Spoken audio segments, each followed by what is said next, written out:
Hey, I'm Beatie Wolfe, and I'm a musician and singer-songwriter, and I also create new formats for albums in the digital age. I actually had an exhibition of these album designs at the Victoria and Albert Museum with the Bowie is curatorial team. So yeah, I do stuff that's a little bit different, but I also, am pretty traditional on the flip side, and I've always written my own songs. A couple of times had collaborations, but usually just write on my own. And yeah, I keep it really simple, like just acoustic guitar, piano. I think if it's a good song, hopefully it works on both of those instruments in just a very minimal way, and then you can obviously build it up in production. It's different with every track, like some songs come all together.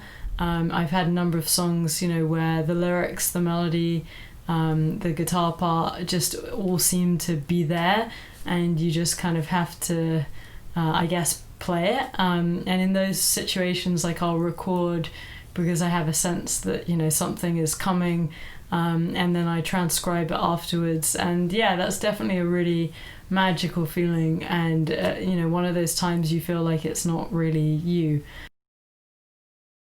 Realizing that there are certain complications going into studios naturally and stuff like that, I turn this room into a place I can record in, and typically acoustic guitar, piano, electric bass, some mellotron, and I'll play you a track in just a minute that I recorded here, and sort of show you how that track began, and that actually happens to sort of feature the Seymour Duncan Silver Lake pedal, which I really like, which I just got recently. So it started really, this song just started with the guitar part, and I just really liked it. I really liked the progression. Yeah, it reminded me of something sort of Beatles-esque. And from there, I, that's how the song grew. So I had this.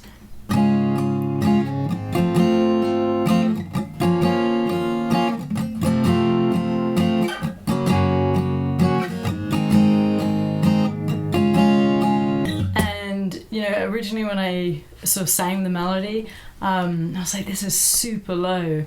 And there's something really interesting with recording while you're writing, because sometimes I think the things that the things we write and we think sound great, feel great, you get to the studio and sometimes like it just doesn't translate as well, and that can be frequency wise, or it can be a whole number of things, or the parts not sort of gelling together, and actually a really nice thing about sort of recording as you're writing is you discover things kind of immediately. Like with this, I felt like the vocal was way too low, and then I recorded it in the process of sort of writing it. I was like, actually this sounds really cool, and I was sort of then able to build parts that actually worked or felt like they were working in the recording as I was hearing it, rather than having to kind of build it in isolation and then see if it actually translated well.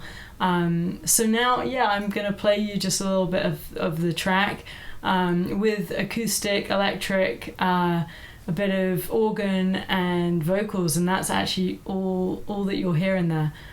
So yeah, take a listen. And I guess I gave away too much of the sweetest stuff, but not again. And I guess I broke my teeth on it, trying to find a fit, a hopeless friend. It's just about what feels good for you, and I think either it starts with really having like something you want to say, or it's a feeling, or it kind of comes all together as I mentioned, or it's like some guitar line or something you like, and just not overthinking it, and just sort of I don't know, like trust in your ear, and also I really would encourage, like, if you can, like, try recording things as you're writing them, because, you know, as I said with that song, I would have probably pitched it higher or something because I was like, whoa, the, you know, vocal's really low. But actually listening to it, you know, with just those few other elements, I think, you know, it sounds cool. So yeah, sometimes you find things out in the recording process that actually help you, you know, in the songwriting process. So I'll just, you know, play a little bit more of it without sort of singling out the tracks, and yeah.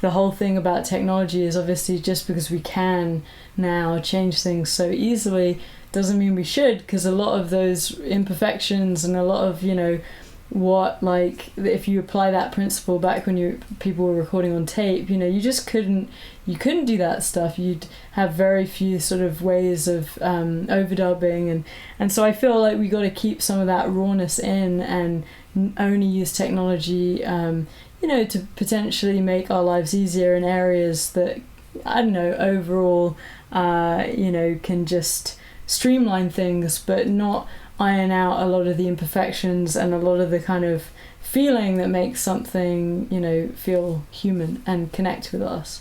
So those are my last thoughts.